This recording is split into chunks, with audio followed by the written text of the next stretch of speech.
कृष्ण की वाणी गीता गुरु शिष्य संवाद है। अतः अर्जुन ने स्वीकार किया कि शिष्यस्तेहं साधिमाम त्वाम प्रपन्नम। भगवन, मैं आपका शिष्य हूं, आपकी शरण हूं। मुझे वो उपदेश दीजिए जिससे मैं परम श्रेय को प्राप्त हो जाऊं। अतः उस परम गुरु के चरणों में गीता आरंभ करने से पूर्व ये स्तुति गुरु वंदना प्रस्तुत की जा रही है। ओम श्री सद्गुरुदेव भगवान की जय।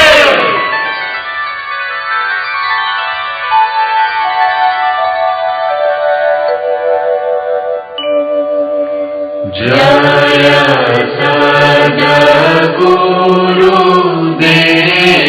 सद्गुरुदेवं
अंतर्यामी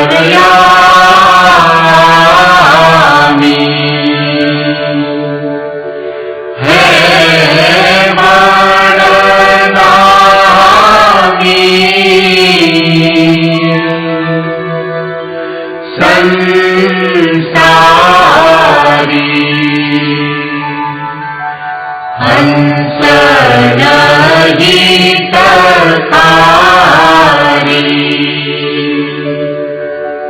जग पगुधारी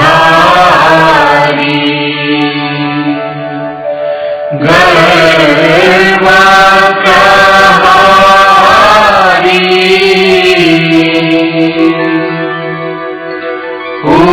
उपकारी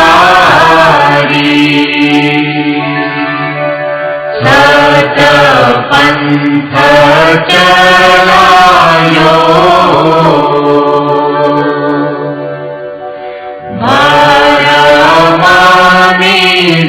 भरमामितायो रूप लखायो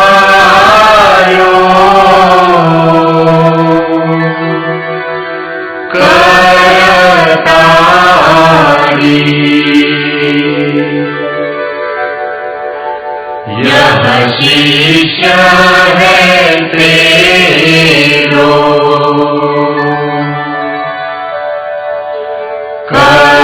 करतनी हो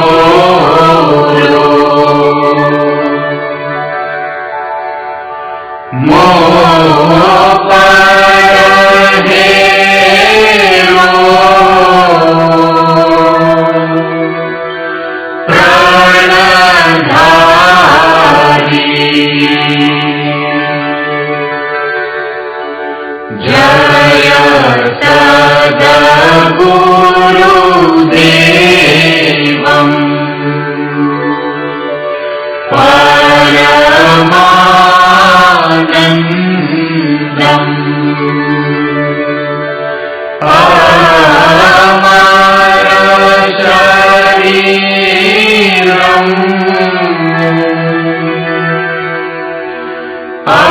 अविकारी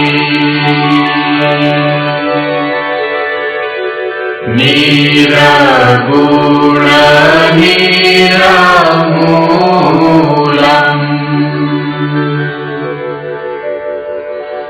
धरी स्थूलम्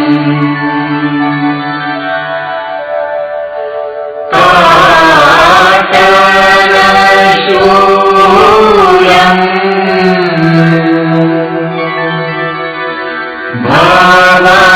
भवभारी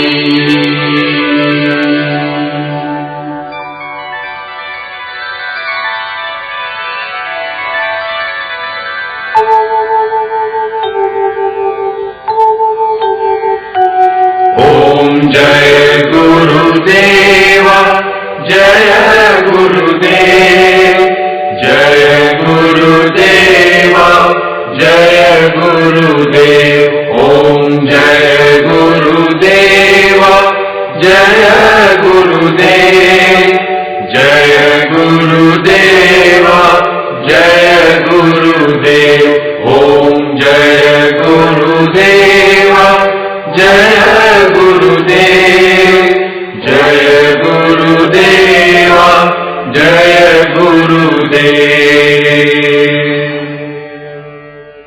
अमृतंश बहनों तथा भाइयों, जिन महापुरुष ने समस्त वेदों का संकलन किया, वेदांत शास्त्र का प्रवर्तन किया, महाभारत तथा भागवत जिनकी कृतियां हैं, उन्होंने शास्त्रों के रूप में किसी ग्रंथ को मान्यता दी तो वो है भगवान श्री कृष्णोक्त गीता। तरह तरह की पूजा पद्धतियां परस्पर विरोधी संगठन धर्म के नाम पर प्रचलित है, जबकि धर्म का लक्ष्य है एक परमात्मा की शोध। कल्याण स्वरूप वो परमात्मा एक है, उसे प्राप्त करने की निश्चित क्रिया का पालन धर्म है। जब परमात्मा एक है, उसे प्राप्त करने की क्रिया एक है, तो बहुत से पंथ क्यों? इसके समाधान के लिए प्रस्तुत है यथार्थ गीता का भावांश, ये गीता कैसेट। धर्म के सरल स्वरूप और उसकी प्राप्ति हेतु निर्धारित क्रिया का क्रमबद्ध तथा पूर्ण विवरण योगेश्वर श्री कृष्णोक्त गीता है। विश्व के प्रत्येक महापुरुष ने जो कुछ भी साधन बताया है वो सब का सब तथा अनेक गोपनीय स्थितियों का स्पष्टीकरण अकेले गीता में है। इसलिए संपूर्ण मानव जाति के कल्याण का अतर्क शास्त्र गीता है। महाभारत में संकेत है कि जब कौरवों और पांडवों की सेनाएं आमने सामने खड़ी हो गईं, तो संपूर्ण निशांतर कौरवों में प्रवेश कर गए और सभी देवता पांडवों में। इस कथन से महर्षि व्यास ने स्पष्ट कर दिया कि गीता के सभी पात्र देवता या असुर हैं तथा प्रतीकात्मक हैं। प्रत्येक मनुष्य के अंतःकरण में दैवी और आसुरी दो प्रकृतियां अनादिकाल से हैं। दैवी शक्तियों के सहयोग से जब मनुष्य अपने आत्म स्वरूप की ओर अग्रसर होता है तो काम, क्रोध, राग, द्वेष इत्यादि आसुरी वृत्तियां बाधा के रूप में आक्रमण करती हैं। उनका पार पाना ही वास्तविक युद्ध है। अर्जुन श्रेय के लिए विकल था। उसकी दृष्टि में श्रेय का उपाय था कुल धर्म, पिंडोदक क्रिया, वर्ण संकर से बचाव, कुल क्षय से बचने के लिए युद्ध न करना इत्यादि। मात्र इतनी सी शंका के समाधान हेतु भगवान को उसे 18 अध्याय गीता समझानी पड़ी। अंत में पूछा कि क्या तेरा मोह नष्ट हुआ? अर्जुन ने स्वीकार किया कि भगवान, मेरा मोह नष्ट हो गया और अब मैं वैसा ही करूंगा जैसा भगवान ने उपदेश दिया है। वस्तुतः ये केवल अर्जुन की शंका नहीं थी, बल्कि मानव मात्र की शंका है कि श्रेय क्या है, उसे कैसे प्राप्त करें। इसलिए स्त्री पुरुष, आबाल वृद्ध, मानव मात्र के लिए गीता के 18 अध्याय का अनुशीलन एवं नियमित पाठ नितांत आवश्यक है, जिससे ब्रह्म विद्या की स्मृति सृजित रहे तथा बच्चों में भी इन कल्याणकारी संस्कारों का सृजन हो सके। इस गीता ज्ञान के बिना कोई भी मनुष्य उस ईश्वर के पथ पर नहीं चल सकता। अक्षय सुख, शाश्वत शांति, लोक में समृद्धि तथा मूल शंका समाधान हेतु इन कैसेटों का संकलन किया गया है। इसके नियमित श्रवण से संपूर्ण परिवार तथा स्वजन समुदाय को सुसंस्कृत करें। संसार में कहीं भी मनुष्य हो, उसके लिए गीता सदैव अमृत वाहिनी है। गीता आपका शास्त्र है। गौरव का विषय है कि 5000 वर्ष से भी अधिक अंतराल के बाद श्री कृष्ण का यथार्थ गायन आपके सम्मुख है। जन्म जन्मांतर की रूढ़ियों से ग्रस्त मस्तिष्क को स्वच्छ कर चिंतन के प्रशस्त पथ पर चलने के लिए इन कैसेटों का प्रसारण प्रातः अवश्य करें।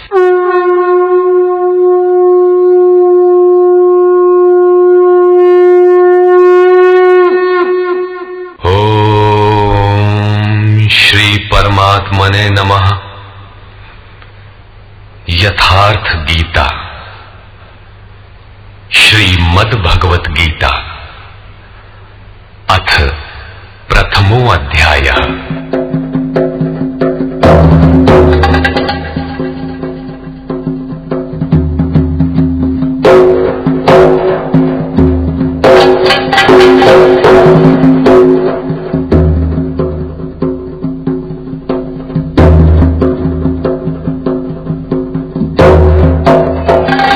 धृतराष्ट्र उवाच।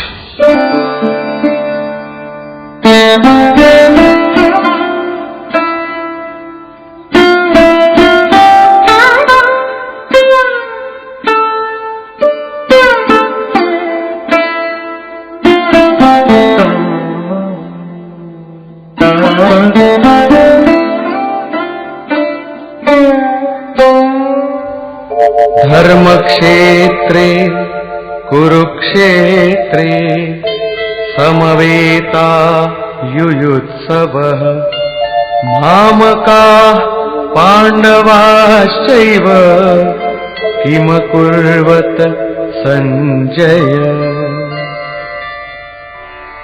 धृतराष्ट्र ने पूछा, हे संजय, धर्म क्षेत्र कुरुक्षेत्र में एकत्र युद्ध की इच्छा वाले मेरे और पांडु के पुत्रों ने क्या किया? अज्ञान रूपी धृतराष्ट्र और संयम रूपी संजय। अज्ञान मन के अंतराल में रहता है। अज्ञान से आवृत मन धृतराष्ट्र जन्मांध है, किंतु संयम रूपी संजय के माध्यम से ये देखता है, सुनता है। वो समझता है कि परमात्मा ही सत्य है। फिर भी जब तक इससे उत्पन्न मोह रूपी दुर्योधन जीवित है, इसकी दृष्टि सदैव कौरवों पर रहती है, विकारों पर ही रहती है। धर्म एक क्षेत्र है। जब हृदय देश में दैवी संपत्ति का बाहुल्य होता है तो ये शरीर धर्म क्षेत्र बन जाता है, और जब इसमें आसुरी संपत्ति का बाहुल्य होता है तो ये शरीर कुरुक्षेत्र बन जाता है। कुरु अर्थात करो। ये शब्द आदेशात्मक है। भगवान श्री कृष्ण कहते हैं, प्रकृति से उत्पन्न तीनों गुणों द्वारा परवश होकर मनुष्य कर्म करता है। वो क्षण मात्र भी कर्म किए बिना नहीं रह सकता। गुण उससे करा लेते हैं। तीनों गुण मनुष्य को देवता से कीट पर्यंत शरीरों में ही बांधते हैं। जब तक प्रकृति और प्रकृति से उत्पन्न गुण जीवित है, तब तक कुरु लगा रहेगा। अतः जन्म मृत्यु वाला क्षेत्र, विकारों वाला क्षेत्र कुरुक्षेत्र है, और परम धर्म परमात्मा में प्रवेश दिलाने वाली पुण्यमयी प्रवृत्तियों का क्षेत्र धर्म क्षेत्र है। पुरातत्वविद पंजाब में काशी प्रयाग के मध्य तथा अनेकानेक स्थलों पर कुरुक्षेत्र की शोध में लगे हैं, किंतु गीताकार ने स्वयं बताया है कि जिस क्षेत्र में यह युद्ध हुआ वो कहां है। इदम शरीरम कौन्तेय क्षेत्र मित्य भिधीयते। अर्जुन, ये शरीर ही क्षेत्र है, और जो इसको जानता है, इसका पार पा लेता है, वो क्षेत्रज्ञ है। आगे इन्होंने क्षेत्र का विस्तार बताया, जिसमें 10 इंद्रियां, मन, बुद्धि, अहंकार, 5 विकार और 3 गुणों का वर्णन है। शरीर ही क्षेत्र है, एक अखाड़ा है। इसमें लड़ने वाली प्रवृत्तियां 2 हैं, दैवी संपद और आसुरी संपद। पांडु की संतान और धृतराष्ट्र की संतान सजातीय और विजातीय प्रवृत्तियां। अनुभवी महापुरुष की शरण जाने पर इन दोनों प्रवृत्तियों में संघर्ष का सूत्रपात होता है। ये क्षेत्र क्षेत्रज्ञ का संघर्ष है, और यही वास्तविक युद्ध है। विश्व युद्धों से इतिहास भरा पड़ा है, किंतु उनमें जीतने वालों को भी शाश्वत विजय नहीं मिलती। ये तो आपसी बदले हैं।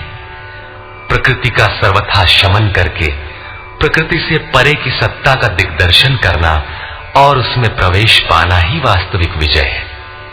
यही एक ऐसी विजय है जिसके पीछे हार नहीं है। यही मुक्ति है जिसके पीछे जन्म मृत्यु का बंधन नहीं है।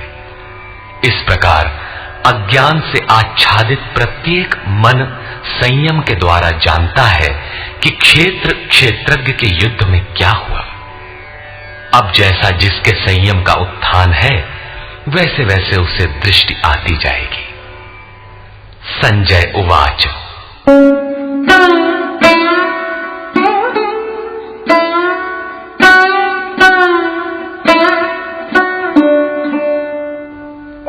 दृष्ट्वा तु पाण्डवानीकम् व्यूढम् दुर्योधनस्तदा आचार्यमुपसंगम्य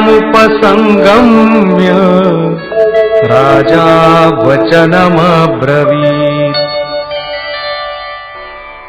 उस समय राजा दुर्योधन ने व्यूह रचना युक्त पांडवों की सेना को देखकर द्रोणाचार्य के पास जाकर ये वचन कहा, द्वैत के आचरण ही द्रोणाचार्य है। जब जानकारी हो जाती है कि हम परमात्मा से अलग हो गए हैं, वहां उसकी प्राप्ति के लिए तड़प पैदा हो जाती है। तभी हम गुरु की तलाश में निकलते हैं। दोनों प्रवृत्तियों के बीच यही प्राथमिक गुरु है। यद्यपि बाद के सद्गुरु योगेश्वर श्री कृष्ण होंगे, जो योग की स्थिति वाले होंगे। राजा दुर्योधन आचार्य के पास जाता है। मोह रूपी दुर्योधन। मोह संपूर्ण व्याधियों का मूल है। राजा है। दुर्योधन दुरु अर्थात दूषित, योधन अर्थात वह धन। आत्मिक संपत्ति ही स्थिर संपत्ति है।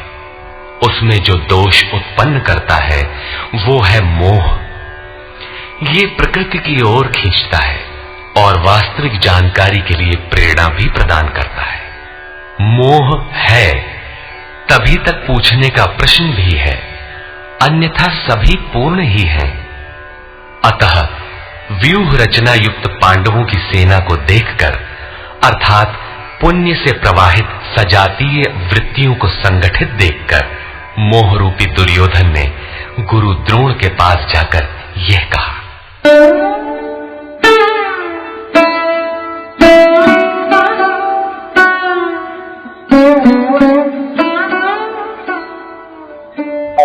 पश्यैतां पाण्डुपुत्राणाम् आचार्य महतीं च व्यूढां द्रुपदपुत्रेण तव शिष्येण धीमता। हे आचार्य, आपके बुद्धिमान शिष्य द्रुपद पुत्र धृष्टद्युम्न द्वारा व्यूहाकार खड़ी की हुई पांडु पुत्रों की इस भारी सेना को देखी। शाश्वत अचल पद में आस्था रखने वाला दृढ़ मन ही धृष्टद्युम्न है। यही पुण्यमयी प्रवृत्तियों का नायक है। साधन कठिन न मन कर टेका। साधन कठिन नहीं, मन की दृढ़ता कठिन होनी चाहिए। अब देखें सेना का विस्तार।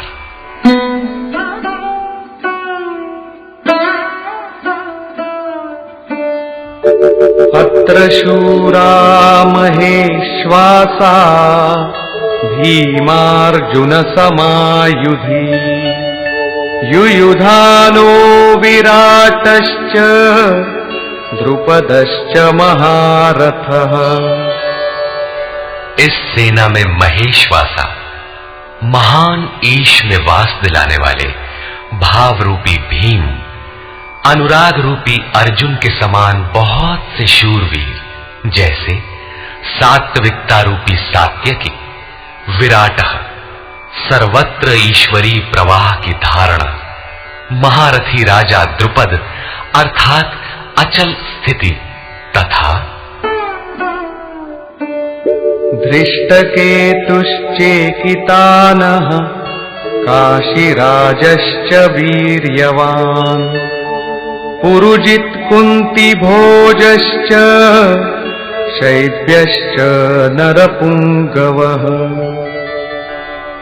धृष्ट केतु दृढ़ कर्तव्य, चेकितानः जहां भी जाए वहां से चित्त को खींचकर इष्ट में स्थिर करना, काशीराजः काया रूपी काशी में ही वो साम्राज्य है, पुरुजित स्थूल सूक्ष्म और कारण शरीरों पर विजय दिलाने वाला पुरुजित, कुंती भोजः कर्तव्य से भव पर विजय, नरों में श्रेष्ठ शैव्य अर्थात सत्य व्यवहार।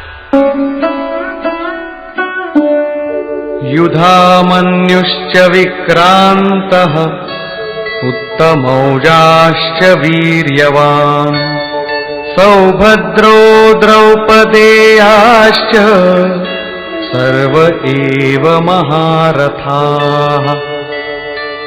और पराक्रमी युधामन्यु, युद्ध के अनुरूप मन की धारणा, उत्तमौजा, शुभ की मस्ती, सुभद्रा पुत्र अभिमन्यु। जब शुभ आधार आ जाता है तो मन भय से रहित हो जाता है। ऐसा शुभ आधार से उत्पन्न अभय मन, ध्यान रूपी द्रौपदी के पांचों पुत्र, वात्सल्य, लावण्य, सौम्यता, स्थिरता, सहृदयता, सब के सब महारथी है। साधन पथ पर संपूर्ण योग्यता के साथ चलने की क्षमताएं हैं। इस प्रकार दुर्योधन ने पांडव पक्ष के 15-20 नाम गिनाए, जो दैवी संपद के महत्वपूर्ण अंग है। विजातीय प्रवृत्ति का राजा होते हुए भी मोह ही सजातीय प्रवृत्तियों को समझने के लिए बाध्य करता है। दुर्योधन अपना पक्ष संक्षेप में कहता है, यदि कोई बाह्य युद्ध होता तो अपनी फौज बढ़ा चढ़ा कर गिनाता, विकार कम गिनाए गए, क्योंकि उन पर विजय पाना है, वे नाशवान हैं। केवल 5-7 विकार बताए गए, जिनके अंतराल में संपूर्ण बहिर्मुखी प्रवृत्ति विद्यमान है, जैसे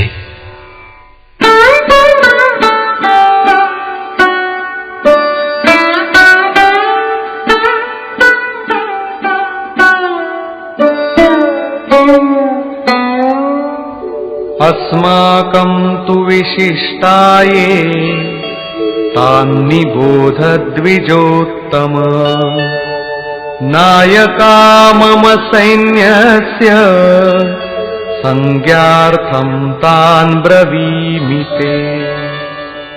द्विजोत्तम, हमारे पक्ष में जो जो प्रधान हैं उन्हें भी आप समझ लें। आपको जानने के लिए मेरी सेना के जो नायक हैं उनको कहता हूं। बाह्य युद्ध में सेनापति के लिए द्विजोत्तम संबोधन असामयिक है। वस्तुतः गीता अंतःकरण की 2 प्रवृत्तियों का संघर्ष है, जिसमें द्वैत का आचरण ही द्रोण है। जब तक हम लेश मात्र भी आराध्य से अलग हैं, तब तक प्रकृति विद्यमान है, द्वैत बना है। इस द्वि पर जय पाने की प्रेरणा प्रथम गुरु द्रोणाचार्य से मिलती है। अधूरी शिक्षा ही पूर्ण जानकारी के लिए प्रेरणा प्रदान करती है। वो पूजा स्थली नहीं, वहां शौर्य सूचक संबोधन होना चाहिए। विजातीय प्रवृत्ति के नायक कौन कौन हैं?